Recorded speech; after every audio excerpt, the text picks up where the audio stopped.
Thank you everyone for joining the Hunger for Justice series today. I'm just going to wait another moment or two while people join into the Zoom attendees. Thank you everyone for joining on the live streams as well. This is the Hunger for Justice series. This is the price of calm.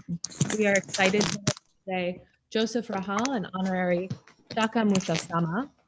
And this episode is moderated by Frederic Musa. We especially want to thank the Oakland Institute for partnering with us on this. This episode is being recorded and will be available for public viewing on the AGC YouTube channel. We will also be populating the chat with links and asking for questions from the audience that you can submit in the Q&A box in the Zoom or in the chat in the live streams. A Growing Culture is a movement support organization advancing a culture of farmer autonomy and agroecological innovation. We thank you so much for joining us today. And now here is Lauren Cardelli. Thank you, Julia. Hello, everyone.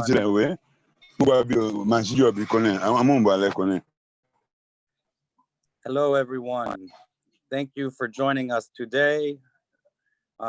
It's a great honor to have Frederic, Joseph, and Honorable Shiaka here with us today. Before we pass the mic to Frederic to introduce today's session, I want to acknowledge something. Spent a lot of time this week and the last few weeks thinking about the urgency of everything that's going on. Land theft is not something of the past. Land theft is happening today all over the world.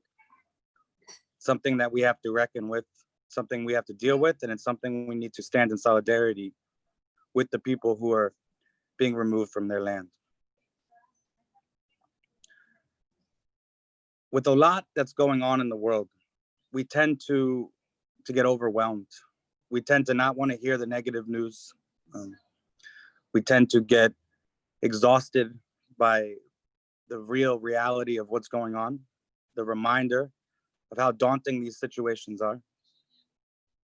You know, and there's a man, Bayo Komolafe from Nigeria, who says, times are urgent, so let us slow down. Activism is a marathon. It's for a long haul. This is work that we have to do, dedicate our lives to, and continue working at. We can't get burnt out. The three men today speaking, they've dedicated their lives to this activism. They've dedicated their lives to the long haul of activism. There's a lot of lessons we can learn. There's a lot of learnings we can unlearn. This is what's really important for us as we tune in today, is to honor folks that have been working together for years, fighting for land rights, fighting for human rights, which are one and the same. So it is my greatest honor to introduce Joseph, Honorary Shiaka, and Frederic of Oakland Institute. Frederic, thank you so much. Thank you, Lauren, and thanks so much for Growing Culture to give us this opportunity today.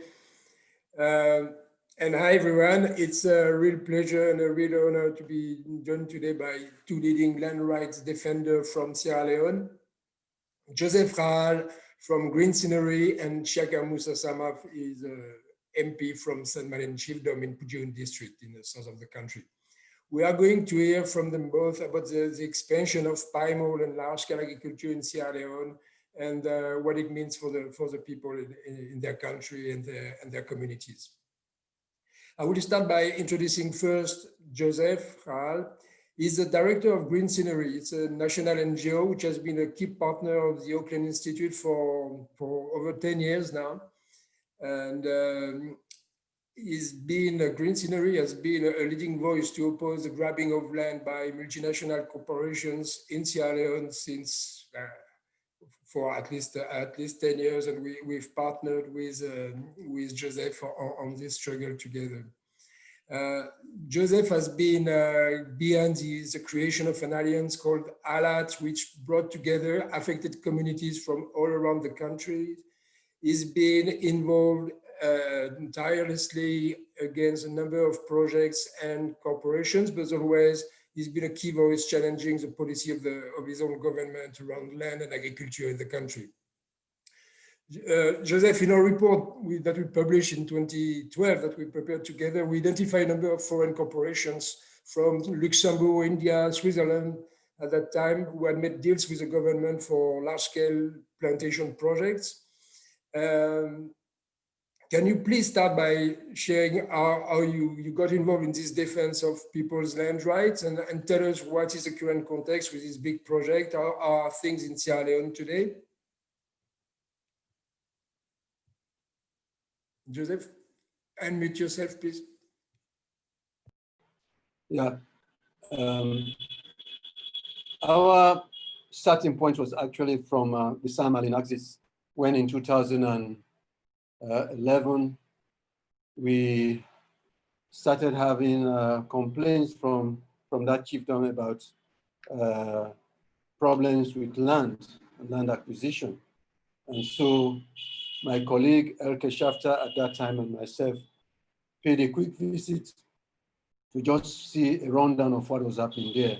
And we discovered that a lot of issues around the company at that time was shrouded in practically what we call secrecy, transparency was lacking and stuff like that. So that was when we actually become very interested because we saw that land issues are natural resource issues, and they are tied directly to what we do as environmental organization. Degrading land means degrading biodiversity, degrading environment and stuff like that. So we took that up as a serious issue. And since then, 8 years, 10 years now, we have been in this activism around land issues.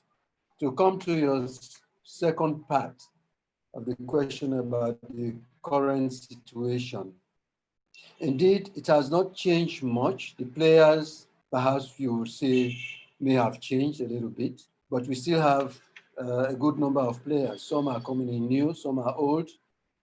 For instance, we have still players from Netherlands, we have players from Luxembourg, we have from Switzerland, we have from UK, we have from India and China, of course, and the US. So let's look quickly at which ones are which ones. You have the natural habitat, gold tree and Ned oil. They have combined themselves to establish what you call, I think, sustainable oil palm or something like that. SOP is called in the short form. You have Myro, which is a company dedicated to producing poles. I mean, they are doing trees, logging or timber trees or stuff like that. You also have Sockfin that is dedicated to producing oil palm. You have Sunbird, which is now being gradually taken over by another company. They are in sugarcane. You have West Africa Agriculture that is in oil palm. And you also have Sierra Tropical Farm that is in pineapples. That's a US body. And then you have the Chinese still interested in sugarcane. It's an old company that have been working on sugarcane for quite some time. So, I mean, in a nutshell, that is what is happening. But I think there's a lot more to this than we can see. That's the current situation. Quickly put to you, Frederick. Thank you so much, Joseph. It's interesting how you call them players. So some people call them investors, but players is maybe more appropriate given the kind of activities they do, and it is striking to see how such a relatively small country is attracting interest from really all over the world, from Switzerland to China to Luxembourg. But we're going to talk about some of them, and especially this palm oil plantation from which owners are European from Luxembourg and Belgium. And maybe we'll come back to you. We'll surely come back to you very soon. Let's start now with an introduction of Shiaka Musa Sama. Start to say shortly, Shiaka is a teacher by profession. He's a member of parliament in Pujehun district, which is the south of Sierra Leone. He also serves as a member of the ECOWAS parliament, which is the West African Economic Union. He has been a key leader in the fight of his community for land and life in San Malen chiefdom in his district. Shiaka, and he'll tell us more about this today. Shiaka, first, thanks so much for joining us today. I know you're on the road and it's difficult, but so glad you could make it. Could you please start by telling us about your constituents and their livelihoods, their situation today? Have they been affected by COVID over the past year, by other things? Are things for them as we speak today?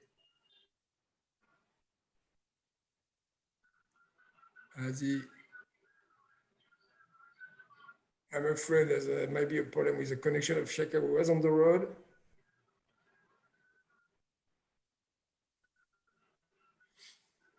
Okay, so we might, while we're waiting for Shiaka to reconnect, maybe we can start with on this same question with Joseph.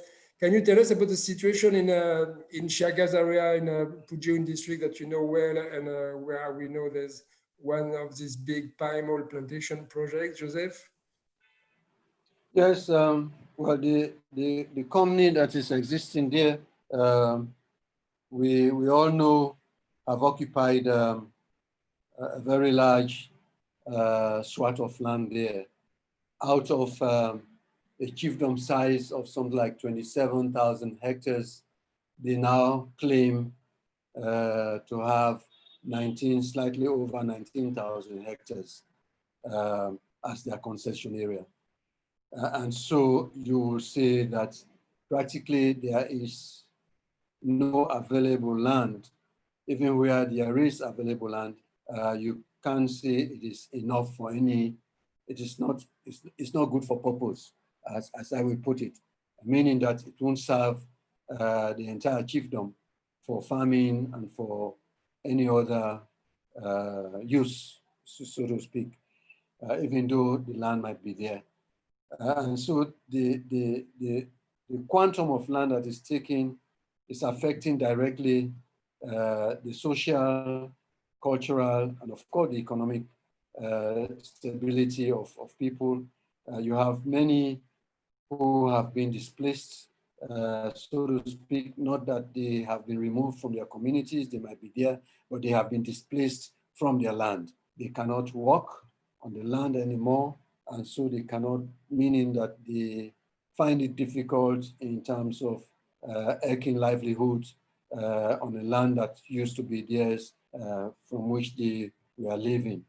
In terms of the COVID has just added a completely new layer of challenges. I mean, whilst there is no available land for people, now you have problems with the disease itself and restrictive movement at a particular time when we had lockdowns and so on, and people were really extremely facing difficult challenges in getting around to survive, but also to be able to meet loved ones, as the case may be. At the time, we, as an organization, we are able to actually bring a little help in hand to the villages in which we are working, 10 villages, as our own help in trying to create a buffer situation for them. We brought in food items, and other COVID support materials that we think might have gone a long way to help in a very tiny way. But I mean, you are talking about 60 odd villages compared to 10 in which we are operating. You have now over 55 villages facing more challenges. So that's the situation as it is. Of course, I mean, you can rule out farming because it's difficult for anyone to do farming, even where the swamps do exist. We have had community people say that the swamps are not as productive as they used to be, apparently because of alteration of the nature of the swamps by products coming from the mass of land in which the company is operating, meaning that you may have fertilizers entering into the swamps, or maybe other toxic materials such as weedicides or stuff like that. But the bottom line is that people claim that the swamps are not as productive as they used to be. And when the rice will reach a particular stage in their production span, they just change color, they blight, they call it blighting. And then they lose out on the harvest. There is another area where the company claims to be doing farming on behalf of the communities. It's called, it's a riverine kind of ecological setting where the flood is called floodplains, where floods come into the river and then they deposit huge amounts of silt that is fertile enough that people can grow rice. But that requires a lot of mechanization. So the company produces, accord the opportunity of bringing in 1 or 2 tractors to do the tractoring, the plowing and harrowing. But even at that, the volume of people that are supposed to be catered for is just small. So you may say that, okay, they are doing their best on that side, but that's not enough to look at the bigger picture of the entire population of the chiefdom. So yes, I mean, farming is affected by that. By COVID is also affecting it because the conditions around respect for COVID conditions, and you have to stay away from the social distancing, the reduction in crowd, meaning that market days are no longer going to be respected as they used to be, when people will come on weekly markets in their hundreds or thousands to sell their wares. So those market days do not exist anymore. And so making living from market days is also a problem. So you have these challenges. But I think I'm very sure that Shiaka may have a lot more to say about that because he's working directly with his constituency. But my observation when I'm there and I'm having interviews with people, this is what I have actually been able to come up with. Hopefully, Shiaka will be able to join us at some point when the connection is re-established. But perhaps you started, I think it was very important what you said about farmers being impacted by this palm oil plantation due to the runoff into their swamps. And I know that the swamp farming for rice is essential to the livelihoods of millions of farmers in Sierra Leone. So it's quite important to realize for the listeners that you may have a plantation somewhere, but the land they take is not just the land of the plantation, it's also surrounding with the impact on water and biodiversity and the whole environment. And so we can maybe zoom in on this project because this is one on which we have worked together, and Shiaka has been really leading the struggle. It is a subsidiary of Socfin in Pujeun.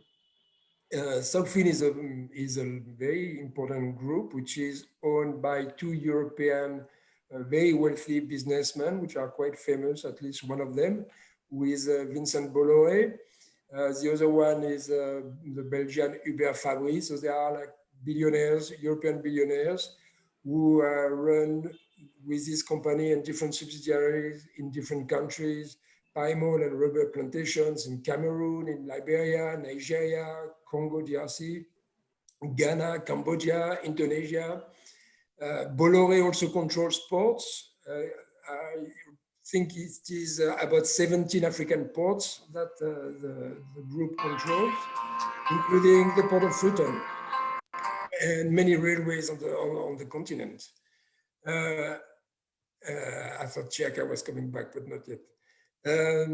So can you, so it is, in addition to this port and this, in these plantations, we have a long history of many issues with the company.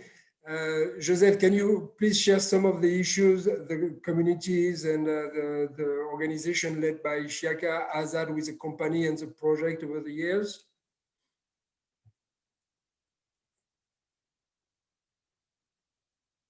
You have to unmute yourself. There is a lot of contestation between what research says and what that the company says. And research findings from various researchers around the world, including academia, including from Belgium, including from Germany, all have pointed out to many things, what you would call insufficient attention paid by the company to certain levels of due diligence and attention to what perhaps they could have done properly before they started. And so in as much as the company has claimed that it is government that gave the land to them under lease, but ample research have shown, even in the recent government report that I read in one of the websites that published it, I think it's Green, that published that report. It did state clearly that the issue around the lease agreement was not very well constituted. And those contestations between us that are really monitoring what is being done in that part of the country have led tensions between my organization and the company. And that has come full circle by them taking us to court as they claim that we are defaming them. We are defaming the company, whilst they claim that what they are doing is actually correct, but research says different things completely. And it is those contestations that have led us to this situation where we have consistently called in the past that, well, if we are claiming and you are counter-claiming, why won't we do an independent investigation? Because that's the only way that we can be proved wrong, or they can be proved right or wrong, as the case may be. And so we were able to get the government to come up with to do an investigation. We did not get what we wanted, but the fact that the government said that they were going, it was going to do it, and it was going to put a technical team, which it did, and which it did set terms of reference to accomplish their task, and they went in, they investigated all of the most of the issues that we were many of the issues that we had been claiming, and they came back, they did a report. We are still asking for the publishing of that report to be made public so we can also assess from ourselves what we have been saying, whether it was wrong or right. But what I read from the website of GRAIN, it means that most of the things we said were correct, you know, coming from the issue of poor consultations around the deal itself to the issue of how badly the deal itself was constituted, the environmental issues that we raised.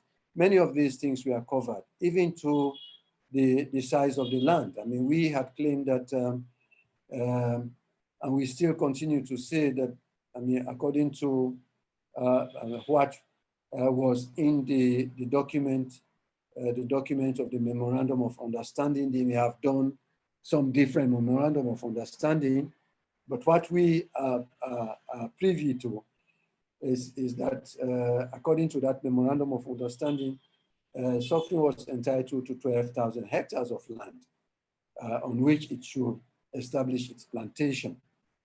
Okay, so, but now they have something like 19,000 hectares.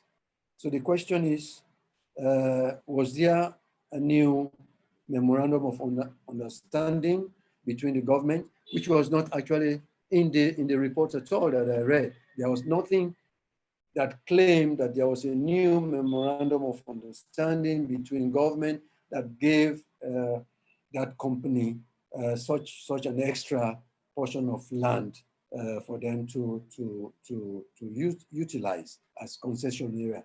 So you have these things, but eventually, you know the ramification in our context. Land is very close to the hearts of people.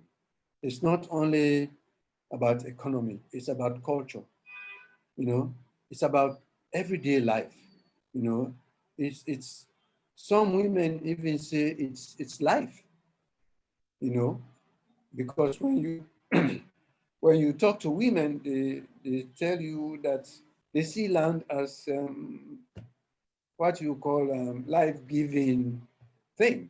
You know, they see it as life. Apparently because they are the people who are directly almost always closer to land, you know, in terms of land utilization. So you will reckon that the challenges of land being taken away from those people is monumental. I mean, if that is a better word that I can use. Firewood extraction is not there. It's difficult for people to extract firewood, and not anymore. Medicinal herbs that will go to the forest to get is no longer available. The farming is just like the biggest thing you can always make reference to. But of course, you have the economical side that they are losing out on. They used to have their farms. They used to have their own palm oil plantations on the land, and people claim that all this has gone, and they are not getting its benefits retroactively. Its benefits from the company or from the government. So you will see that many of these contestations we have been having challenges with the company because of this. When we say this, they counter it. There was a recent report published by FIAN Belgium, and it can be found on the FIAN site, that tells a lot over the 11 years how much damages have been propounded on the communities in terms of human rights, in terms of social and economic issues, in terms of even labor. All of these are there, but the company equally also took FIAN to court, and as we speak, they are also battling with FIAN in the Belgian court. So, and that goes for journalists as well. We've seen where journalists have also been taken to court because of that. So we see that the company they have the means, and as small as we are, and as small as Fian Belgium may be, we don't have that kind of resources to challenge the company at all.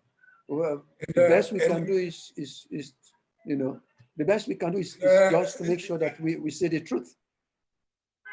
Thanks so much, Joseph. And I think it's so important. It's one of the critical issues in Sierra Leone today is how people are being sued and harassed legally and brought to court. And Shiaka there has a lot of experience because we are reconnected with him, fortunately. And this is really one of the questions I wanted to ask him is if he could share what this repression of land rights defenders in Pujeun, in your district and chiefdom, what does that mean concretely? What has happened to you and to the local activists who've been critical of Stockfield and this project? Can you tell us, please? Hello. We can hear you. Okay, thank you very much. It has been very, very difficult for us. We started defending our land rights in 2011. I was a member of parliament then. When the company came, they had a town hall meeting and they promised jobs. They promised improved living conditions. In the 50s up to the 80s, there used to be a oil palm plantation owned by the government parastatal. We are given the impression that they were coming to rehabilitate the plantation, that they were not going to establish a new plantation. That was the impression given to the people. And the people were told that they will not be forced into the agreement. They will negotiate with family heads and those families that wish to be part of the project. Hello? Hello? Hello? Yes, Shiaka, you are with us. Okay. Initially, we are made to believe that it was about the old plantation and not about a new one. Then we came to understand that they were going to establish an oil palm plantation and a rubber plantation. And the people were told that they will negotiate for the compensation that families have to agree to become part of the project. That there will be an outgrower scheme that will give the opportunity to families that want to give up their land, to grow their own trees, and to do business with company. That was the impression. Then when they started operating, we found out that they were taking all the land. They were taking all the land and they were giving pittance. They were only giving compensation for oil palm plantation. A lot of other plantations were left out, like coffee, cocoa were left out. Then very soon, the villagers started protesting. They were seeing that pittance was given to them and all their farmland was going. We started protesting peacefully. At that time, we had not discovered Green Scenery. Green Scenery was the first NGO that came to our aid. And we have learned a lot from Green Scenery. They are giving us a lot of support. They protested. They wanted negotiation. They wanted to see the agriculture minister. They wanted to talk to the president then. Then the company and the local authorities, led by the paramount chief, started using the police to intimidate the landowners. The people will go to the plantations, and they will go to their land and they will tell the company not to operate until there was a sort of negotiation that would involve the government. They will call in the police will come with a truckload of armed men. They will chase the landowners, arrest some of them, beat them up, and take them to the police station. Then later, the landowners realized that they needed some concerted effort. That was the time we decided to form Malwa.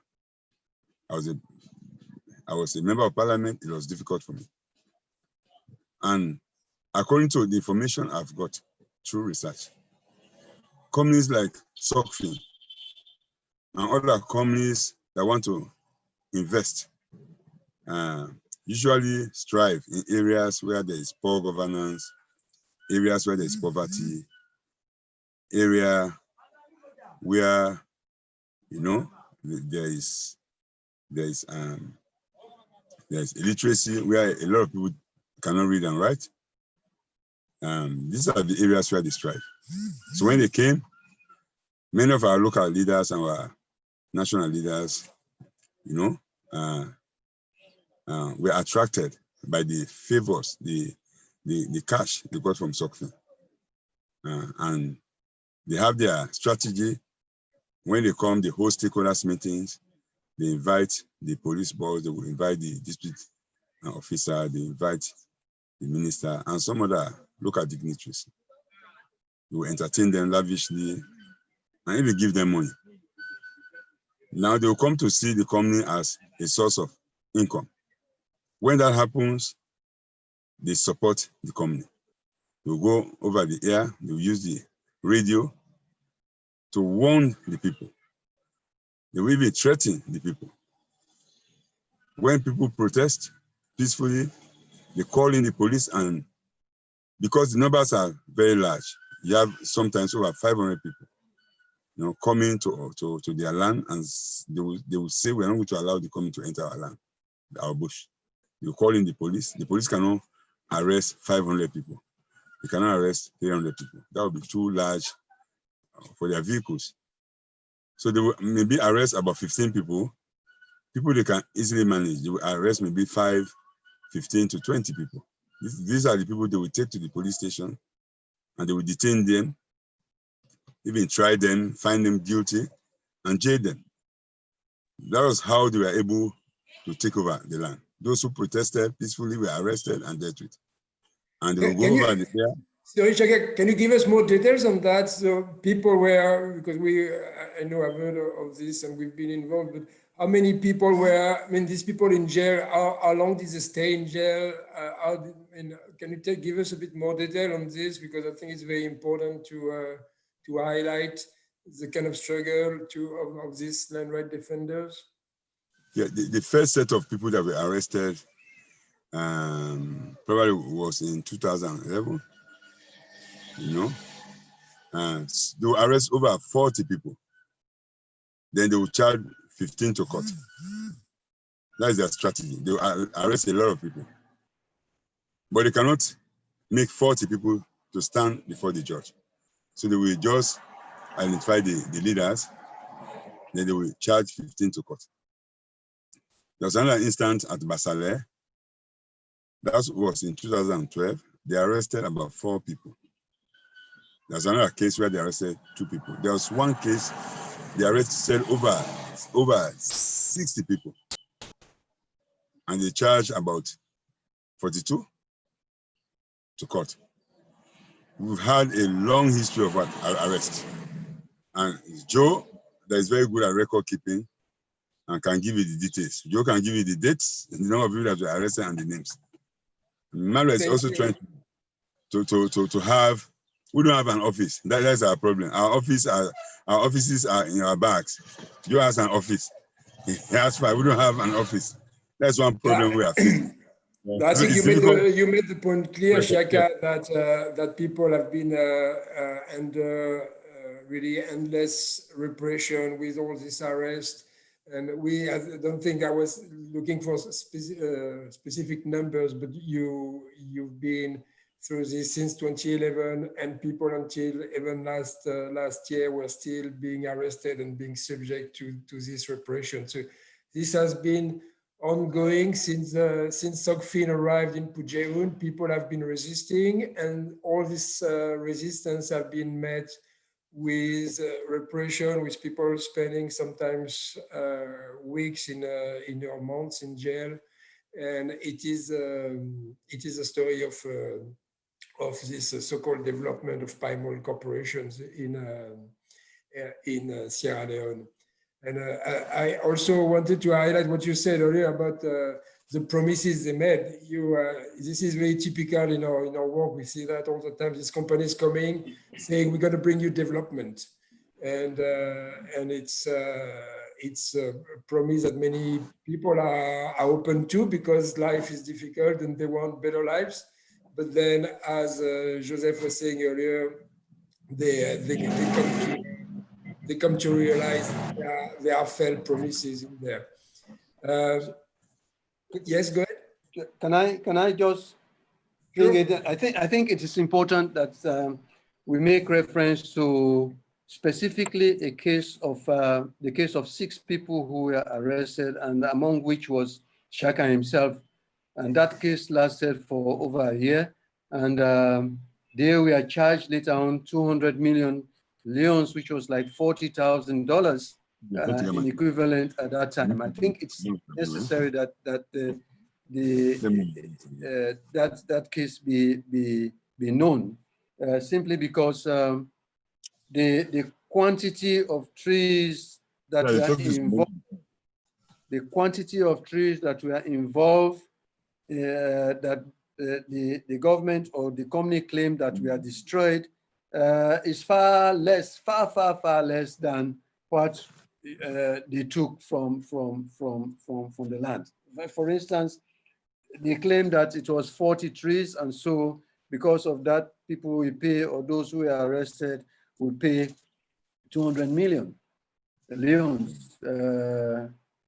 But they paid only 1,000, maybe 1 million leons for 60 to 90 trees that they took from the land in each given case. So you see how much discrepancy between what they pay for and what they claimed that was destroyed, and they have, I mean, those poor people had to pay that price, you know.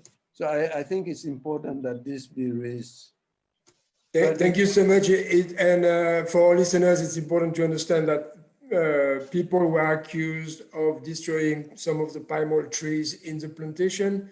And so there was little evidence, as far as I remember, of really destruction by these people. But what they did, they went to pick a number of people in the communities and charge them, put them in jail, let them stay in jail for a long time, and put this kind of bail, which was just unrealistic for the kind of income you have for Sierra Leonean farmers and activists. As you said also, okay, you got something to add, Shiaka? Hello, yes, I'm sorry. No worry. Did you want to add something to what Joseph just said?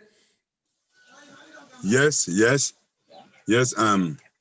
One method that is being used to silence any opposition to the agreement is criminalization.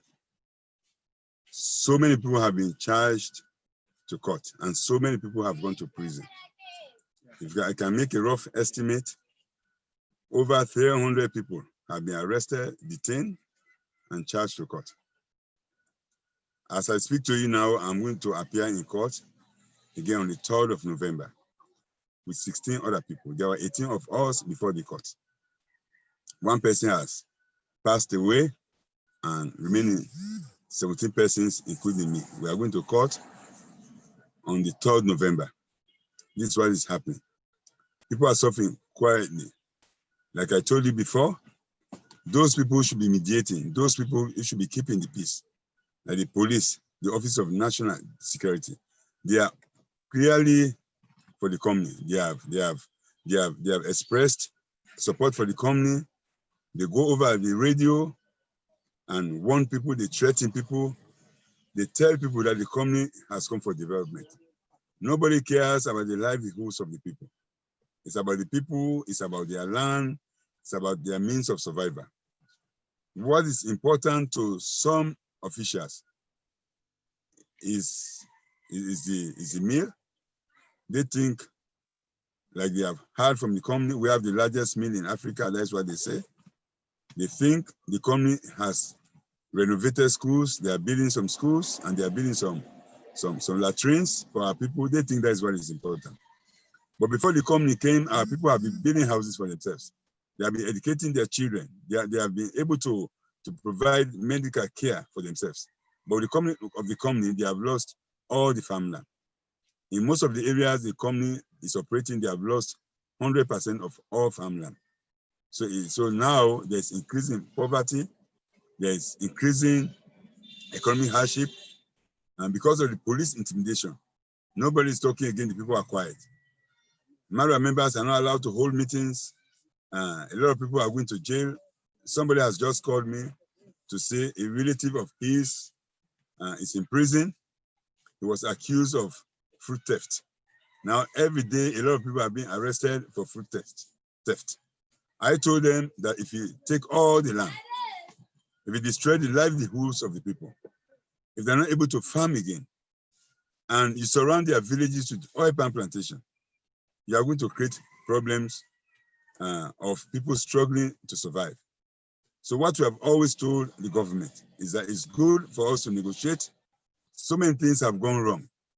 People have lost livelihoods. The situation is not sustainable. It's about people being able to survive on their own. So what we can do is to sit down and negotiate.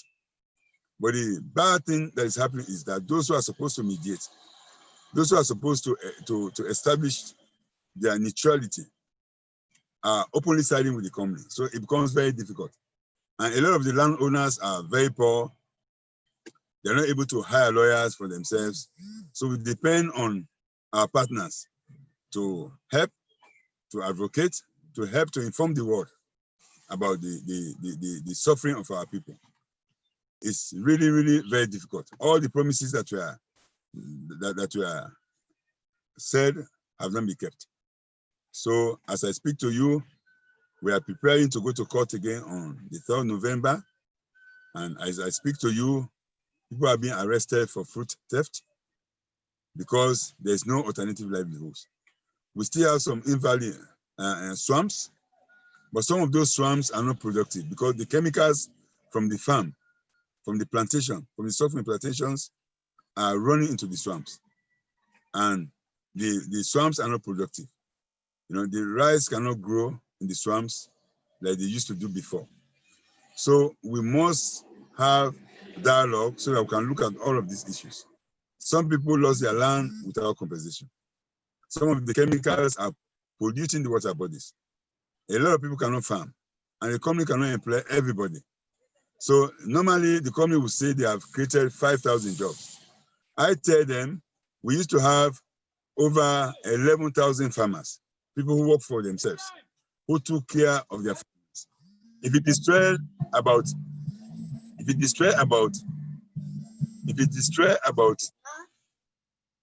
hello?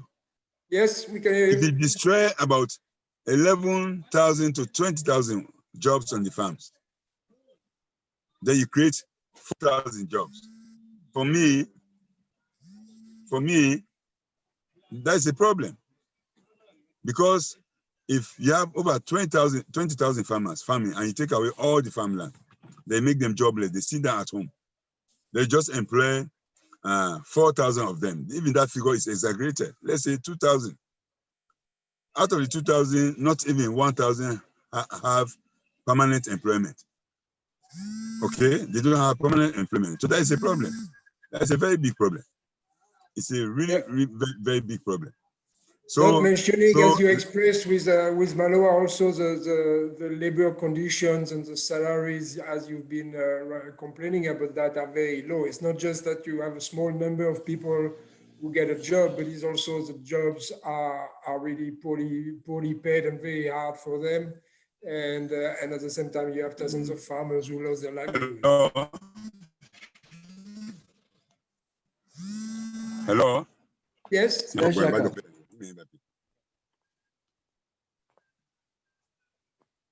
Yeah, we can hear Hello? you. Yeah, we can hear you. Yeah, we can hear you, Shiaka. Yeah, hello? Hello? Yeah, we can hear you. Go We can ahead. hear you. Yeah, yes, the volume, yes.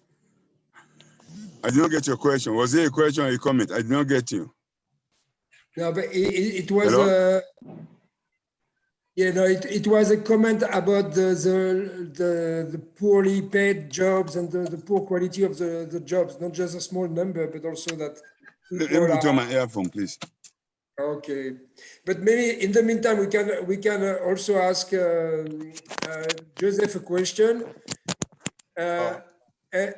In the meantime, Shiaka, we're gonna ask a question to Joseph, please, if it's okay with you. Okay, no, I'm getting you now. I'm getting you.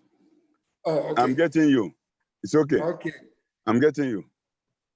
Okay, thank you. No, I was asking you about the not only the poor number of jobs, but also the poor salaries and working conditions for those who get a job.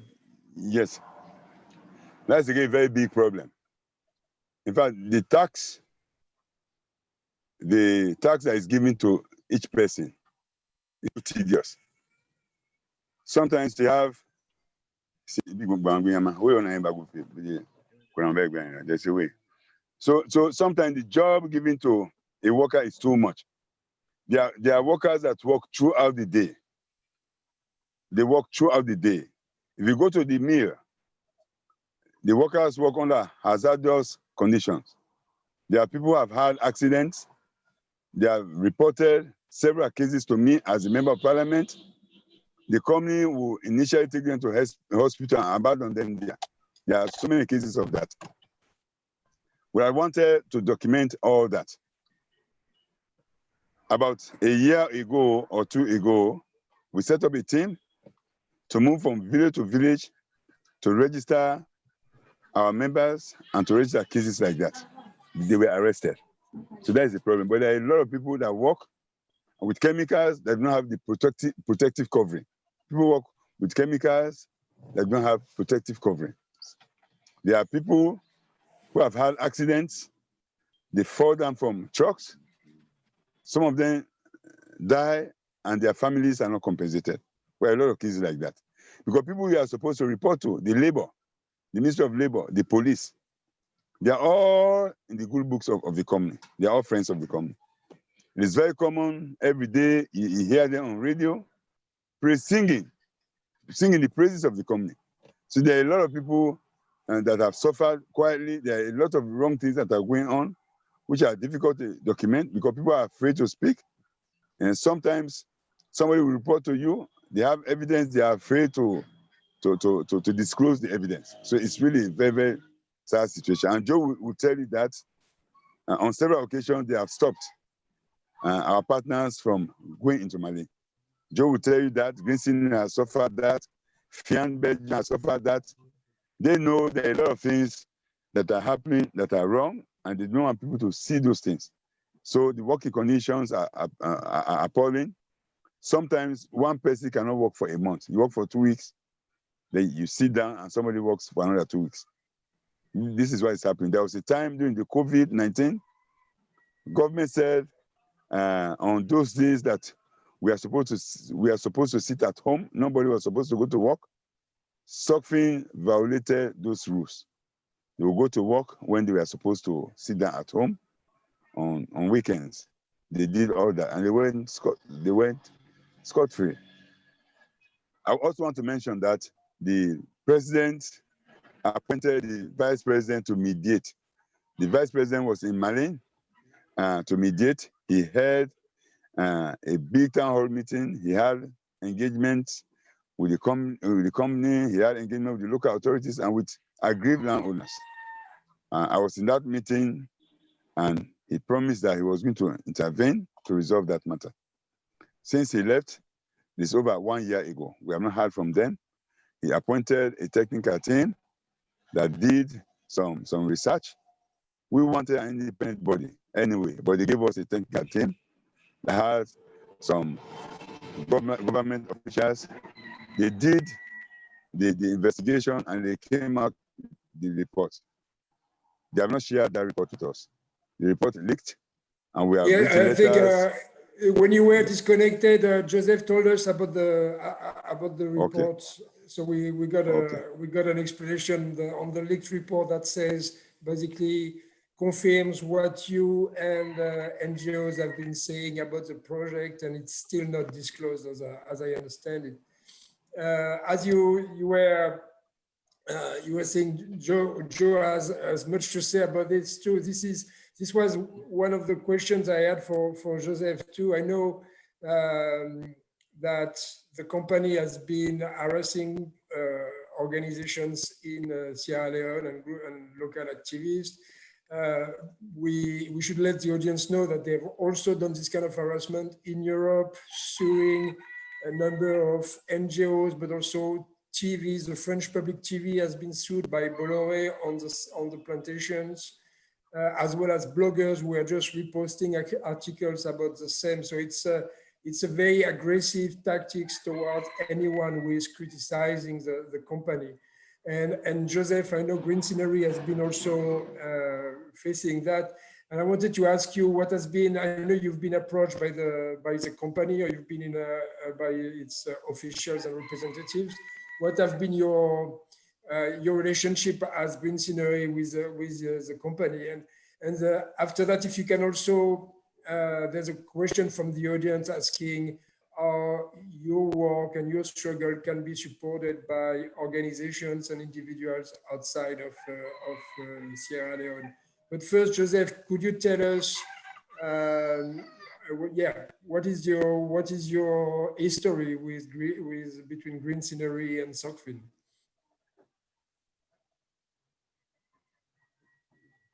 Did you hear my question, Joseph? Looks like Joseph is freezing now. Okay. So I'll move to a question from the audience that was, and we'll come back to this question to Joseph later, but for Shiaka then, there's a question in the audience asking you, has your experience in Parliament working for justice made you more optimistic or pessimistic in changes from the inside? Can you answer that one? Yes, I'm very optimistic. You know, I know it's difficult to fight for justice. It's very difficult. When you speak up against injustice, you speak in favor of poor people, people who have little income. All what they depend on is the land to farm. They eat what they produce. You step on very powerful toes. These companies, they are multinational. They have a lot of money. They come to these poor regions of the world where people are very poor, where there is corruption, where there is bad governance. That is a fertile ground for them to operate. When you speak up, they see you as a target. You're always in court for incitement. I'm always in court for incitement.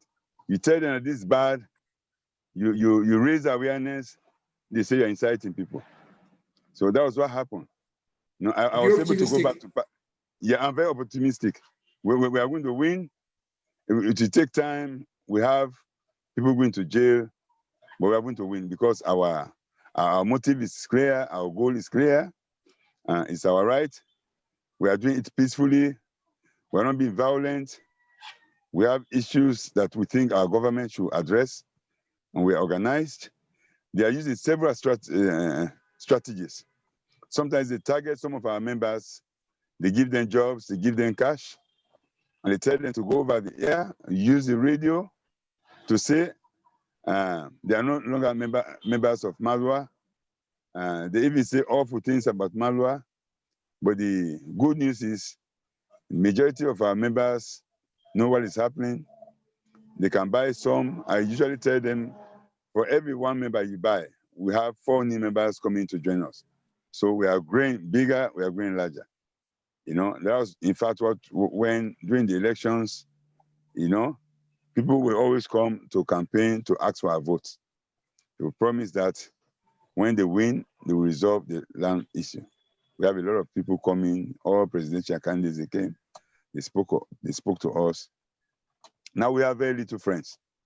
You know, there are a lot of people who used to be our friends, you know, they are not friends of Sokfin. But majority of the aggrieved landowners remain united. People come, they think they can get favors from Sokfin, they support Sokfin, but the aggrieved landowners are together. It cannot be 100%, but I believe about 85% of landowners are together. You have some number that live in fear, and that will always pretend that everything is well. But the majority of our people are suffering, we are together. I believe when you raise awareness and when you bring people together, they're united around a common goal, then we are going to succeed. We have made a lot of progress together. We have made a lot of progress together. You know, we are more established now. We have raised awareness. You go to the smallest village, you ask a child, you know, that is up to 10 years old, he or she will be able to tell you the things you have gone through. The person can tell you some of the things they are suffering. This is what is happening. Sometimes you have soldiers going to the armed security men going into the villages, you know, searching the houses for stolen fruits. Sometimes they go into the houses, searching the houses for property of what? The company, Sokfin. So we are almost in the police chiefdom where nobody is free, you know. And they are not free to move around. There are security men all over the plantations, searching people. And sometimes they even play the role of chiefs. People report cases to them. They find people. They take money from people. It's really very bad. And I want to take this opportunity to thank Green Scenery, you, and all the other partners who are making effort for our voices to be heard. Without you, it will be very, very difficult because we do not have the means, we don't have the access to the media, we don't have the skills. Most of our members never went to school. Most of them cannot read and write. So it will be very difficult without partners like you. So we are very much grateful. We are in this together. We are very peaceful. We'll continue to engage the company. We'll continue to engage the government so that we can come to dialogue. Arrests, detentions cannot solve this. We know that a lot of things have gone wrong. They cannot be solved overnight. There are those things we can address now, those things that we can address in the short term, and those things that we can address in the long term. This is what is happening to us. And we will be able to come together, and we ask some critical questions to politicians that go to us. We have realized that they will only sympathize with us during elections. When they come to campaign, they pretend to be with us. After elections, when they win, they side with the company. We have gone through this severally. We are still being punished in courts. We still have our members in prisons. Sometimes when somebody commits an offense against a member of Malwa, you report to the police, no action is taken. Yes, because they consider members of Malwa to be people who are against development, who are against Sokfin. You report to the police, if you're a member of Malwa, no action is taken. Somebody reports you, you are arrested and taken to court. We are suffering quietly. Even as the MP, I was in prison. When I won election, I went I was detained for 18 days. I was taken to the maximum prison. I was there. I'm still in court. Sometimes I miss the parliamentary sittings. I'm not in parliament. Sometimes I'm in court. So all this is happening to us. All this is happening to us. It's very sad. Thank you, Shiaka. I'm told we're running out of time, so I wanted to ask a last question to Joseph, but thanks so much for everything. And Joseph, there was one question from the audience asking how this struggle and your work can be supported by organizations from the outside or by individuals from the outside. Do you have anything to say on that, Joseph?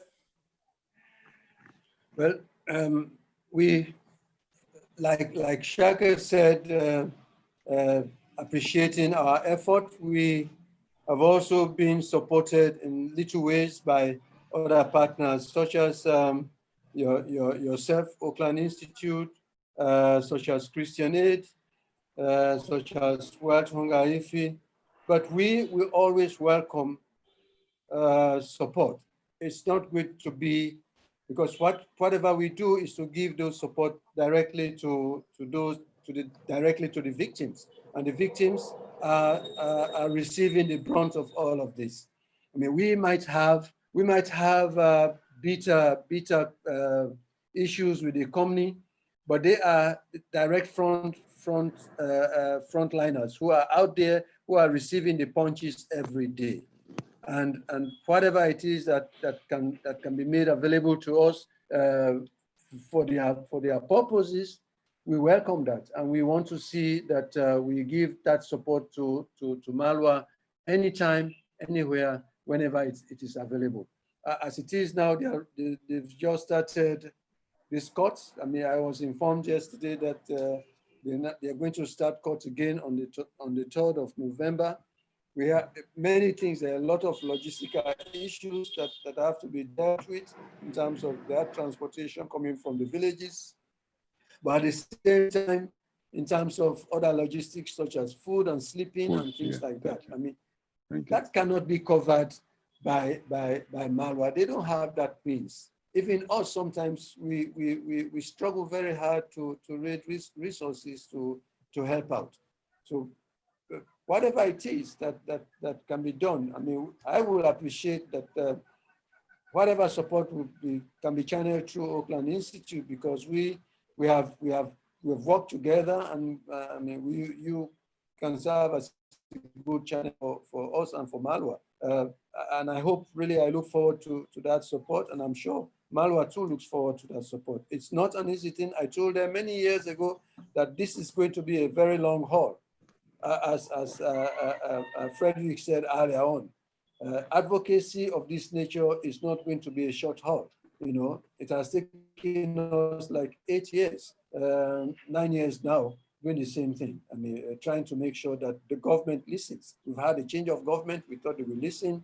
Maybe they are listening, but they have not been proactive based on our own assessment. And we hope that the dialogue that they have promised will be done as quickly as possible, even where the COVID restrictions are now petering out. You know, so we can't say that it is COVID that is delaying. I think we now have ample reason where we can resuscitate that dialogue. But seriously, Frederick, I really wish to see where that support will come. Even if it is 1 cent, it will reach those people, and they need it. And I tell you, Malwa needs every support. They are a victim organization.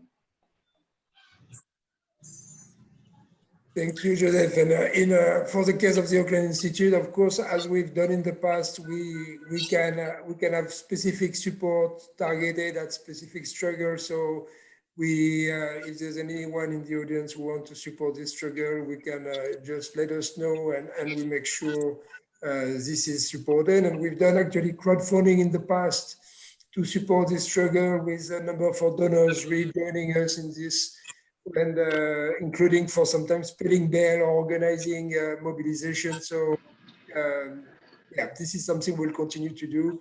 I know Lauren has joined us, so I guess it means that we have run out of time.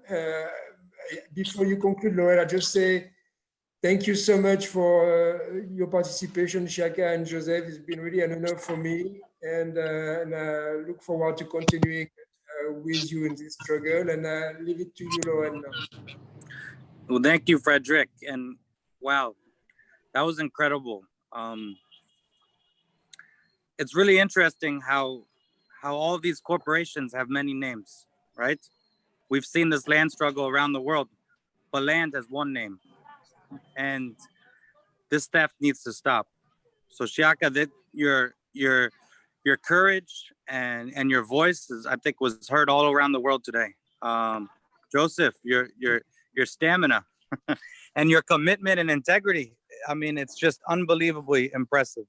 You know, one thing you said was land is close to the hearts of all people. It's not just about economics, it's our culture. I think that's really important for us to kind of center on and to take home with us. This struggle is real and it's for something much bigger.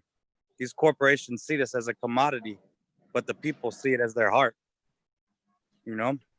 And I would like, in the spirit of, you know, growing culture, right before I ask for last words, to encourage everyone to follow and support the cause, these speakers. Go to Oakland Institute to read more about what's going on, right? Not just in Sierra Leone, but all around the world. Go to greenscenery.org. Support their work in any way possible. Reach out to us if you want to get connected. Please, next week, we'll be featuring a talk with Masipag in the Philippines, who are dealing with another issue, which is also very similar, an issue of land theft, right? An issue of criminalization of advocacy. Like Shiaka said, the biggest tool to oppress and to silence folks is the tool of criminalization. Too often the police have been militarized and used against the people rather than to serve and protect. I would like to ask Shiaka and Joseph to have any closing words for the world. Do I start? Sure. Well, again, I want to thank you very much. We'll start going to court on the 3rd of November. It's very difficult. We come from the south. We go to court in the west. It's usually very terrible. With accommodation, I have a small apartment in Freetown. That is where we have 15 people coming to stay with me. It's really terrible. Sometimes it's very difficult to have money to transport themselves to Freetown. So we want to ask our friends to help us. We also need the world to know about our plight, and you have been very well. We have to sustain this effort.